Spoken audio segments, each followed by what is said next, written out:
नमस्कार, विबोध एकेडमी में आपका स्वागत है। आज हम करेंगे भी वाक्य विचार। कल शब्द विचार पूरा हो चुका है, वर्ण विचार हो चुका है। तीसरी जो हमारे व्याकरण का अंग है वो है वाक्य विचार। और ये एक बात और भाई, ये प्रतियोगिता परीक्षाओं के लिए तो इम्पोर्टेंट है ही, ये 6ठी से 12वीं तक के बच्चों के लिए भी बहुत ज़्यादा इम्पोर्टेंट है। और उन्हीं को मद्देनजर रखते हुए पूरी ग्रामर, पूरी व्याकरण हिंदी की आपको हमारे चैनल पे मिलेगी। तो 6ठी से 12वीं तक के बच्चे भी यहाँ से अध्ययन करें भाई, आपके लिए बहुत ज़्यादा फायदा होने वाला है। एस्टेट सीटेट वालों के लिए वहीं से तो आता है, सब एनसीईआरटी से ही आता है, कोई यहीं से या कोई खास कहीं बाहर से नहीं आता कुछ भी। हमारी उदाहरण भी एज इट इज उठा लिए जाते हैं एनसीईआरटी से। और जैसे ये सुपर टेट यूपी में होते हैं ना, टेट सुपर टेट, वहां से यहाँ से बहुत ज्यादा प्रश्न उठाए जाते हैं भाई उसमें भी। तो आप ध्यान देना, आज का हमारा जो टॉपिक है भाई वो है वाक्य विचार।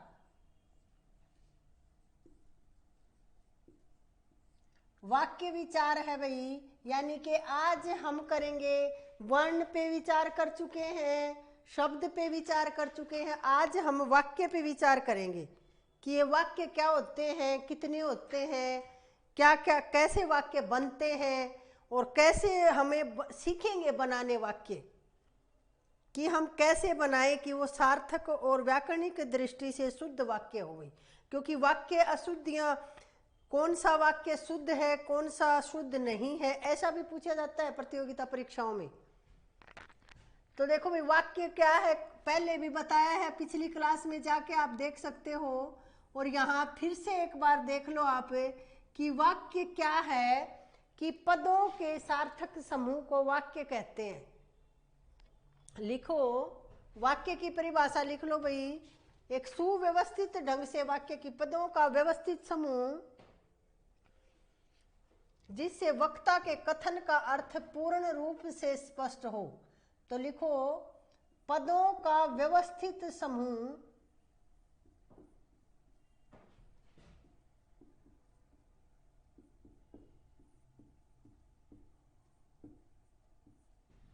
जिससे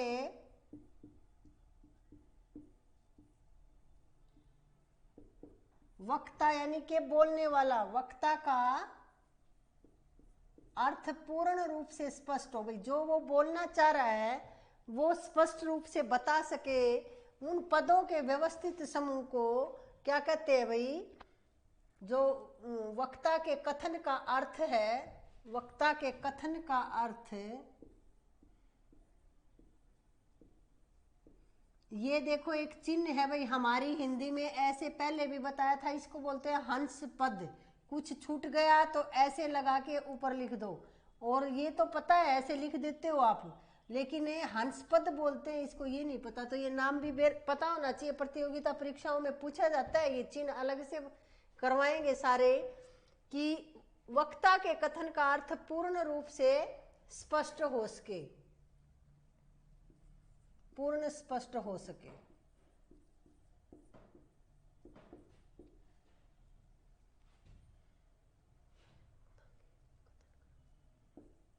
ये तो है भाई वाक्य की परिभाषा।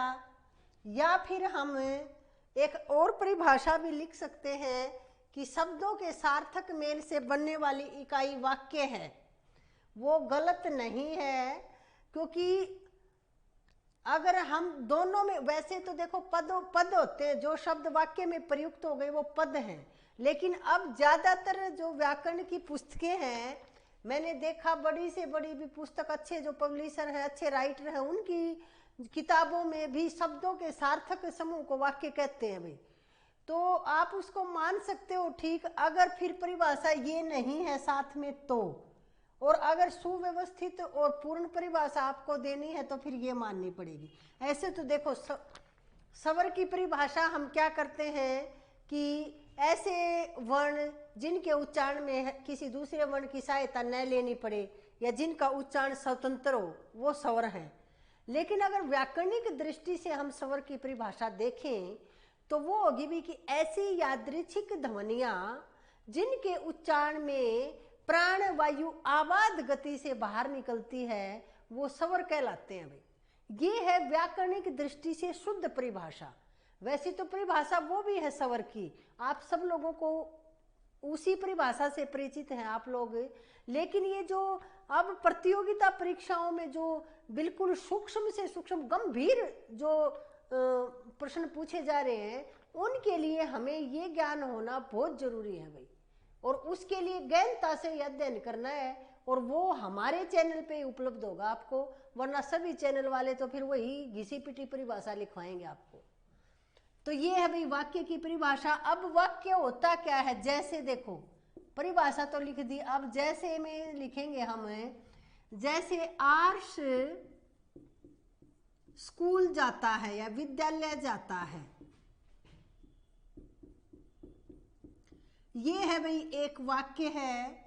इसमें क्या है कि पदों का व्यवस्थित समूह। व्यवस्थित है भाई, ये नहीं है कि स्कूल आगे आ गया, जाता आगे आ गया, फिर आर्ष आएगा, बिल्कुल व्यवस्थित है। पहले करता है, ये नाम है आर्ष, फिर ये स्कूल है, और फिर ये जाना क्रिया है। तो इस प्रकार से क्या है कि ये एक पूरा व्यवस्थित वाक्य है, और इसका एक अर्थ निकल रहा है, पूर्ण अर्थ स्पष्ट हो रहा है। कि जैसे मैंने कहा कि आर्ष स्कूल जाता है, तो आपके समझ में आया कि वो स्कूल जा रहा है, यानी कि है, उसका अर्थ है। तो अब इसमें क्या है कि दो अंग होते हैं, अभी यही समझते हैं वाक्य के अंग। वाक्य की परिभाषा देख ली, अब वाक्य के अंग देखते हैं। वाक्य के अंग कौन से हैं? वाक्य के दो अंग होते हैं भाई, एक होता है उद्देश्य और एक होता है विधेय।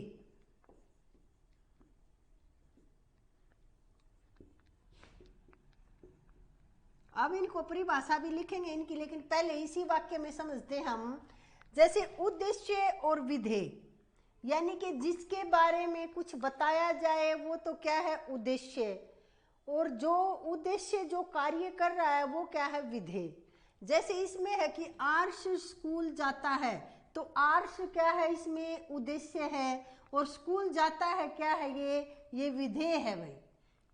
तो इस प्रकार से हम उद्देश्य और विधेय की परिभाषा लिखते हैं। यही लिख लो भाई, उद्देश्य क्या होता है कि जिसके बारे में कुछ कहा जाता है या बताया जाता है। उद्देश्य क्या होता है, वाक्य में जिसके बारे में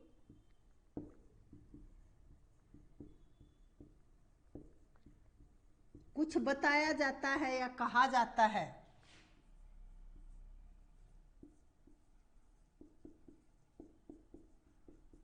वो होता है उद्देश्य। यानी कि इसमें बताया गया है कि आर्ष स्कूल जाता है। स्कूल कौन जाता है, आर्ष जाता है, यानी कि आर्ष के बारे में बताया गया है, तो ये क्या है भाई, आर्ष क्या है, उद्देश्य है। अब विधेय क्या है, लिखो विधेय की परिभाषा लिखो कि विधेय है भाई कि वाक्य में उद्देश्य के बारे में जो कुछ कहा जाता है, वाक्य में उद्देश्य के बारे में, उद्देश्य कौन सा, आर्ष, आर्ष के बारे में क्या कहा गया, वो क्या है भाई, उद्देश्य। तो वाक्य में उद्देश्य के बारे में जो कुछ कहा जाता है वो क्या होता है भाई, विधेय होता है।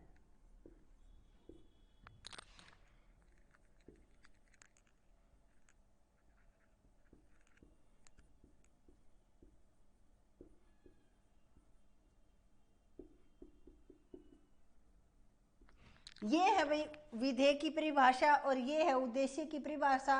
उम्मीद करती हूँ आपके समझ आ गया होगा, नहीं तो एक बार फिर देखो, एक दो और उदाहरण लेके हम समझते हैं।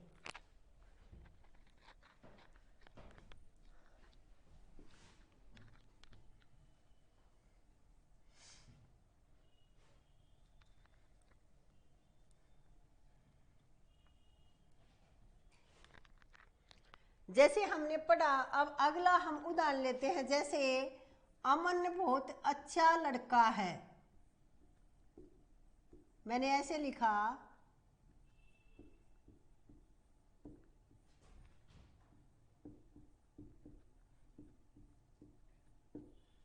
अब वाक्य देखो, ये पता अर्थ दे रहा है तो ये सार्थक वाक्य है। अब इसमें क्या है कि बहुत अच्छा लड़का है। कौन है भाई बहुत अच्छा लड़का? अमन है। तो अमन क्या है इसमें? अमन है भाई यहाँ उद्देश्य। और उद्देश्य के बारे में क्या बताया जा रहा है कि वह बहुत अच्छा लड़का है। तो ये क्या है भाई? ये है विधेय। समझ आया? अब देखो उद्देश्य और विधेय का विस्तार होता है भाई। जैसे उद्देश्य का विस्तार होता है, इसी तरह से विधेय का यही कर लेते हैं भाई, क्योंकि वाक्य का टॉपिक है तो सब कुछ साथ साथ चलेगा। भेद और वो बाद में आएंगे, पहले ये पता होना जरूरी है। जैसे एक होता है भाई उद्देश्य, ये समझ आ गया। अब देखो उद्देश्य का विस्तार,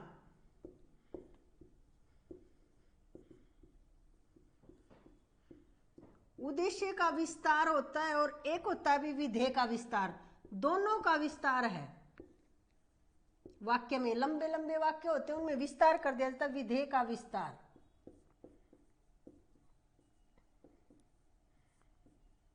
अब हम देखेंगे भाई उद्देश्य का विस्तार क्या होता है कि कर्ता के साथ विशेषण शब्द जुड़कर उद्देश्य का विस्तार कर देते हैं भाई। जो कर्ता, जो ये उद्देश्य होता है ना, ये अधिकांशतः कर्ता होता है भाई, क्योंकि ये काम करने वाला होता है। तो जैसे ये कर्ता बोल सकते हो आप उद्देश्य को। तो इसमें आप क्या क्या लिखोगे कि कर्ता के साथ विशेषण शब्द जोड़कर, उद्देश्य में लिखना है भाई ये कि कर्ता के साथ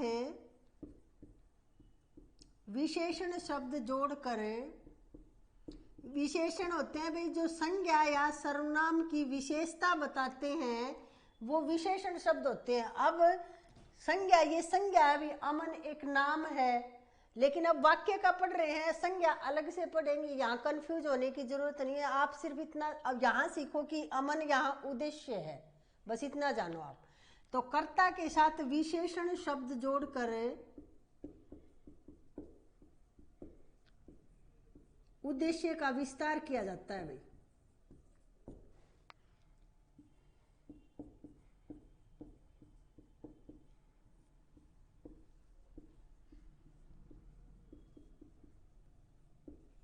अब जैसे कैसे देखो,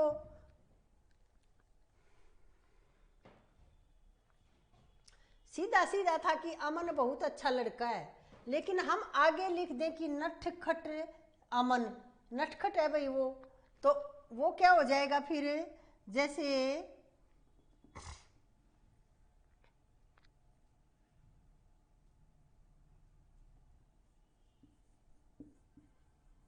नटखट राम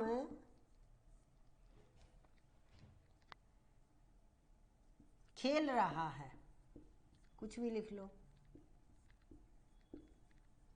तो ये जो राम था ये हमारा उद्देश्य है, किसके बारे में बताया जा रहा है? क्या खेल कौन रहा है? तो राम। और राम कैसा है भाई? नटखट है। तो यानी कि ये थोड़ा सा बड़ा हो गया। अब विशेषता बता दी राम की कि वो नटखट है। तो ये क्या है भाई? ये है फिर उद्देश्य का विस्तार। जैसे हम लिखें कि सुंदर लड़की स्कूल जा रही है। अब लड़की है उसके साथ सुंदर जोड़ दिया, स्कूल तो जा रही है लड़की, इसमें उद्देश्य तो है लड़की, लेकिन सुंदर विशेषण जोड़ के उसका थोड़ा विस्तार कर दिया, तो वो क्या हो गया भाई? इसका उद्देश्य का विस्तार, विधेय। अब देखते हैं भाई विधेय। ये था, इसका उदाहरण था भाई, जैसे काला घोड़ा सरपट दौड़ता है। जैसे घोड़े की विशेष, जैसे हम लिखे यहाँ दूसरे उदाहरण आप देख लो, जैसे काला घोड़ा बहुत तेज दौड़ता है।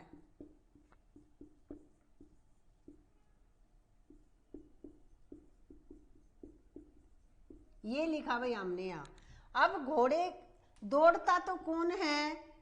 घोड़ा। तो उद्देश्य तो यहाँ घोड़ा है, लेकिन वो कैसा है? वो घोड़ा काला है। तो ये क्या हो गया भाई? उद्देश्य का विस्तार हो गया भाई।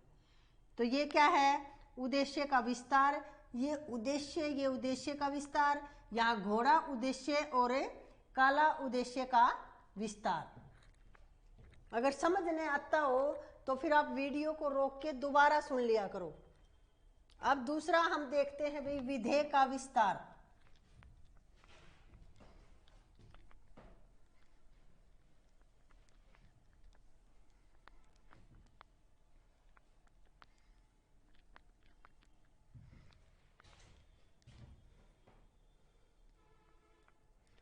देखो विधेय का विस्तार क्या है भाई। विधेय क्या था, जो उद्देश्य के बारे में जो भी बताया जाता है वो क्या था भाई, विधेय। अब विधेय का विस्तार देखते हैं। विधेय का विस्तार क्या है कि विधेय में विशेषण, कर्म और क्रिया विशेषण आदि शब्द जोड़कर, जैसे विशेषण जोड़ दिया इसमें या क्रिया विशेषण जोड़ दिया,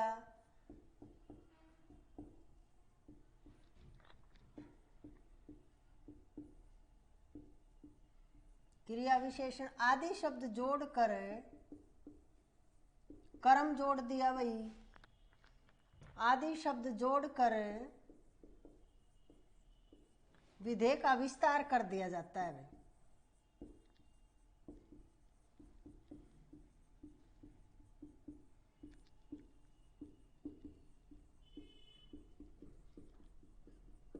अब जैसे देखो कैसे, जैसे देखते हैं भाई हम, जैसे में क्या लिखे, जैसे कोई भी उदाहरण लगा लो आप। जैसे शिक्षा है, रोचक कहानियां पढ़ रही है, रोचक कहानियां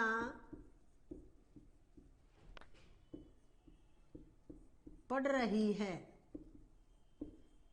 इसमें क्या है कि शिक्षा तो क्या है भाई, ये नाम है किसी लड़की का, तो इसका मतलब ये तो है उद्देश्य। ये क्या कर रही है, वो विधेय होगा। ये कहानियां पढ़ रही है, लेकिन वो कहानियां कैसी हैं, तो रोचक है भाई वो कहानियां। तो कहानियां से ये इतना जो बड़ा ये हमने लिख दिया, ये तो है उद्देश्य इसमें। और ये जो बच गया ये सारा क्या है भाई, फिर विधेय का विस्तार है। विस्तार कर दिया। अब ऐसे बोल देते ना कि शिक्षा कहानी पढ़ रही है, तो वो तो क्या था, छोटा था। अब रोचक और जोड़ दिया, इसके आगे विशेषण लगा दिया कि कहानियां रोचक हैं, तो इसका मतलब क्या, विधेय का विस्तार कर दिया हमने। तो ये थी भाई ये विधेय का विस्तार। मैं समझती हूँ कि आप लोगों के समझ में आ गया होगा। जैसे हम कोई और उदाहरण लेते हैं कि जैसे कोई और उदाहरण लो भाई, जैसे विशाखा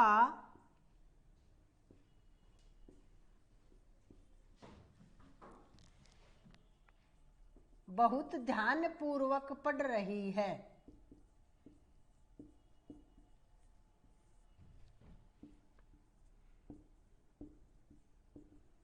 अब क्या कर रही है विशाखा, तो क्या है भाई, यहां उद्देश्य है विशाखा,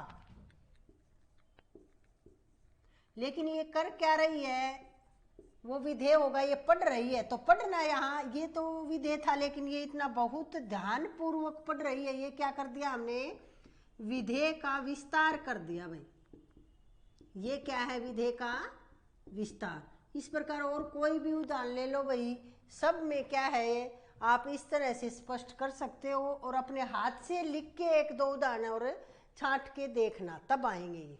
अब आगे चलते हैं भाई। ये हमारा हो गया वाक्य, और वाक्य के दो अंग होते हैं, उद्देश्य और विधेय, और दोनों के बारे में हम जान चुके हैं। अब कौन सा उद्देश्य है और कौन सा विधेय, और फिर उद्देश्य का विस्तार और विधेय का विस्तार ये भी जान चुके हैं भाई। अब हम देखेंगे कि वाक्य के अंग होते हैं भाई। वाक्य बनाने के लिए कुछ अनिवार्य शर्त होती है, वो जरूरी है, वो पूर्ण होंगी तो ही वाक्य सार्थक वाक्य बन पाएगा भाई, और व्याकरणिक दृष्टि से शुद्ध वाक्य भी बन पाएगा। तो अब लिखो वाक्य के तत्व, या लिख सकते हो आप वाक्य के गुण।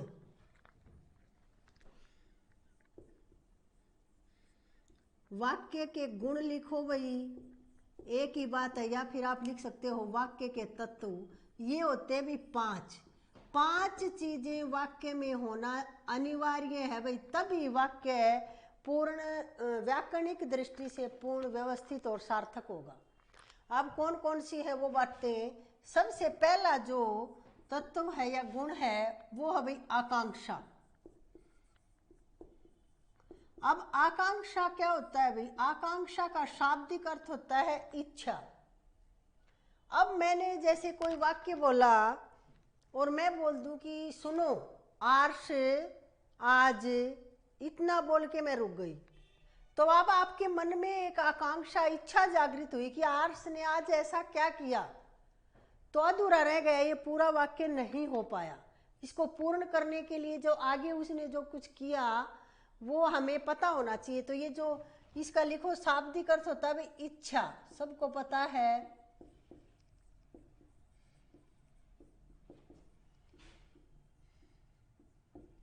और अब देखो कि किसी वाक्य में पदों के मेल से बनता है, किसी वाक्य में आने वाले पदों को जानने की इच्छा होती है। जैसे पदों के मेल से बना होता है तो उसमें सारे पद होने चाहिए भाई। पदों के मेल से कैसे? जैसे हम कल भी देखा था हमने कि हमारे हिंदी में जो वाक्य रचना है हम करते हैं भाई, कर्ता होना चाहिए, फिर कर्म होना चाहिए, फिर क्रिया होनी चाहिए, ये चीजें होनी चाहिए। अब आगे अकेला कर्ता लिख दिया तो वो तो एक शब्द हो गया, वाक्य कैसे बना? उसके लिए हमें फिर कर्म लिखेंगे, फिर क्रिया, फिर वो पूरा वाक्य बनेगा हमारा। तो अब हमने जैसे क्या है कि ये जो पद है वाक्य में, ये पद आएंगे, ये अगर सभी नहीं आते तो कुछ लिखो आप इसमें। जैसे किसी वाक्य में आने वाले पदों को जानने की इच्छा आकांक्षा कहलाती है भाई, कि कौन से पद आएंगे अब उनको। तो किसी वाक्य में, यहां लिख लो, किसी वाक्य में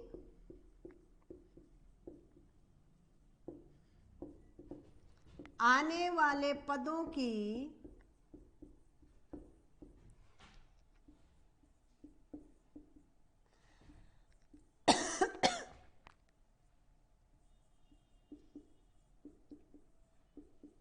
आकांक्षा जो है, वो जानने की जो इच्छा है वो आकांक्षा कहलाती है। अभी पदों को जानने की इच्छा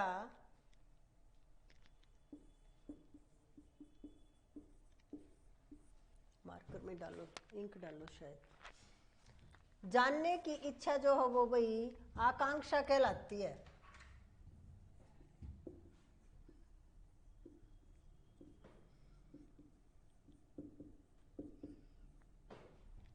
ये तो है भाई आकांक्षा के बारे में। अब जैसे देखो मैंने बोल दिया, अभी आपको उदाहरण में बताया था, जैसे आर्ष बैडमिंटन खेल रहा है,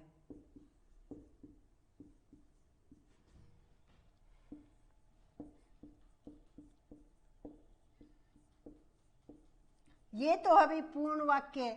लेकिन मैं बोल दूं कि आर्ष, अकेला आर्ष मैंने बोला तो ये आगे नहीं बोला, तो फिर आप लोगों को मन में एक आकांक्षा, इच्छा आएगी कि आर्ष ने क्या किया, क्या कर रहा है वो।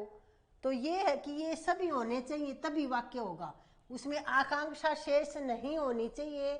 अगर आकांक्षा है वाक्य में तो वो वाक्य फिर पूर्ण नहीं है भाई। ये एक तत्व तो अनिवार्य ये है।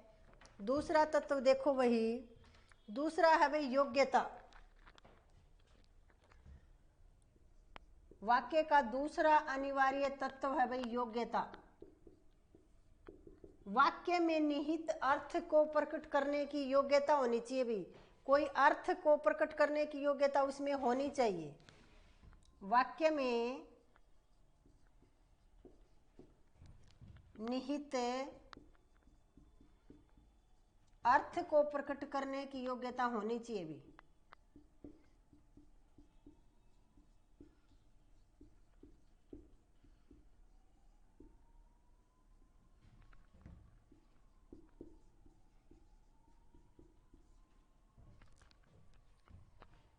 अब कैसे, जैसे योग्यता कैसे होनी चाहिए कि अभी देखो ये ऊपर वाला ही उदाहरण देखते कि आर्ष बैडमिंटन खेलता है, तो ये अर्थ प्रकट कर रहा है कि आर्स क्या कर रहा है, बैडमिंटन खेल रहा है, ये पूर्ण अर्थ दे रहा है भाई।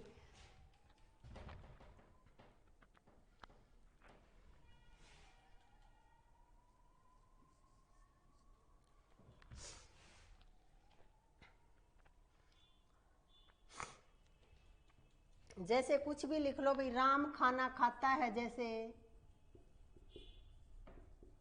राम खाना खाता है, तो ये अर्थ को प्रकट कर रहा है भाई यहाँ कि क्या कर रहा है, राम खाना खा रहा है भाई।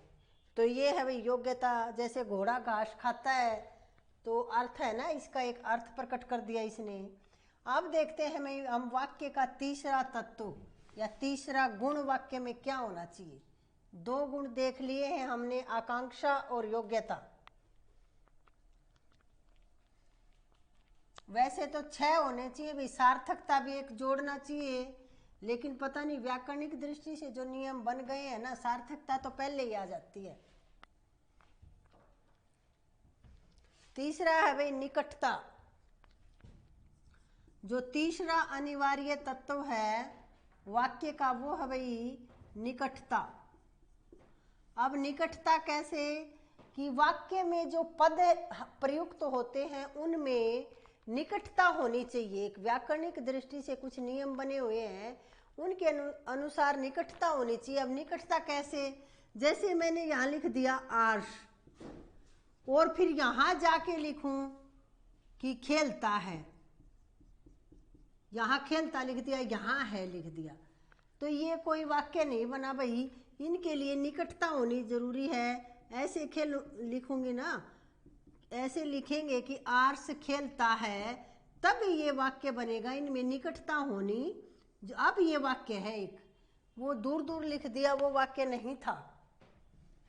तो अब निकटता के बारे में लिखो कि वाक्य में प्रयुक्त पदों में उपयुक्त निकटता होनी चाहिए। वाक्य का उचित व पूर्ण अर्थ प्रकट करने के साथ साथ वाक्य में पदों में प्रयुक्त, वाक्य में लिखो, वाक्य में प्रयुक्त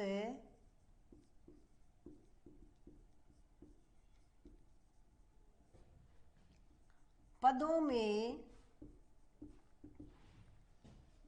अनुचित,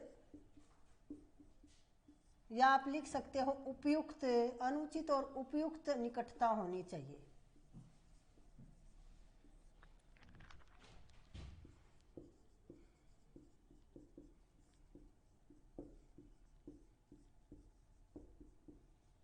अब कैसे, जैसे अभी मैंने बताया था वैसे ही फिर से देख लेते हैं।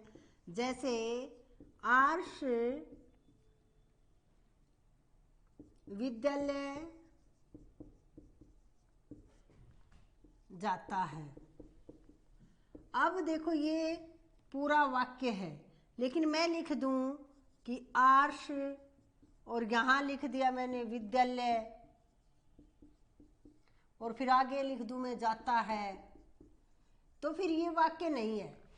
ये वाक्य नहीं है क्योंकि इसमें एक निकटता होनी चाहिए, वो नहीं है 2 शब्दों के बीच में, 2 पदों के बीच में।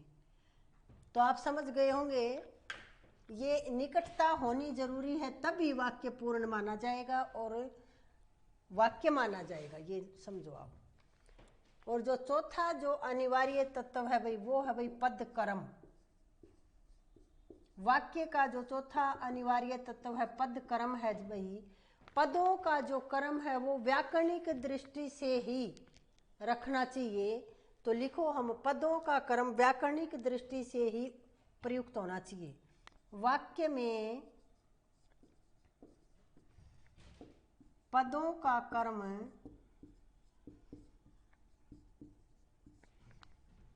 व्याकरणिक नियमों के अनुसार ही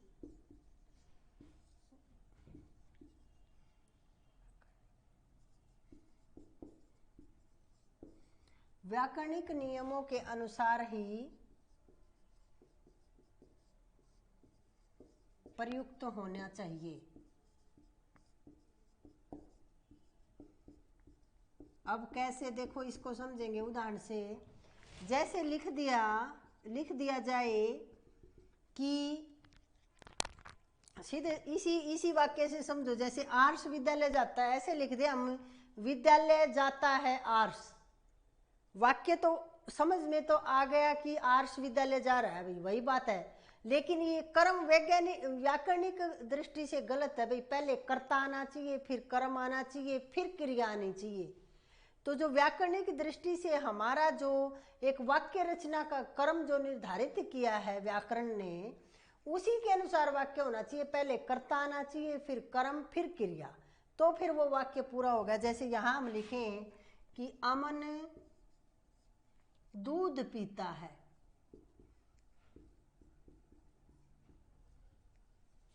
तो यहां क्या है भाई, पहले अमन क्या है, कर्ता है, दूध क्या है, फिर कर्म, और पीना क्या है भाई, क्रिया। ये है व्यवस्थित कर्म व्याकरणिक दृष्टि से पदों का। तो पद कर्म यानी कि पद तो पता है भाई, पद होंगे जो शब्द वाक्य में आ गए वो पद, और कर्म यानी कि कर्मानुसार होने चाहिए। पदों का कर्म व्याकरणिक दृष्टि से शुद्ध होना चाहिए, ये तभी वाक्य होगा, वरना वो वाक्य नहीं होगा। क्योंकि हम वाक्य के बारे में ही पढ़ रहे हैं भाई। अगला देखते हैं हम, पांचवा हम देखते हैं भाई अन्वय। जो पांचवा हमारा जो वाक्य का अनिवार्य तत्व बोल सकते हो आप इसे, या वाक्य का गुण बोल सकते हो, वो है भाई अन्वय। अब अन्वय का शाब्दिक अर्थ होता है मेल या एक रूपता। देखेंगे अभी, लिखो पांचवा जो अनिवार्य तत्व है वो है भाई अन्वय। अन्वय का जो शाब्दिक अर्थ है वो होता है भाई मेल या एक रूपता।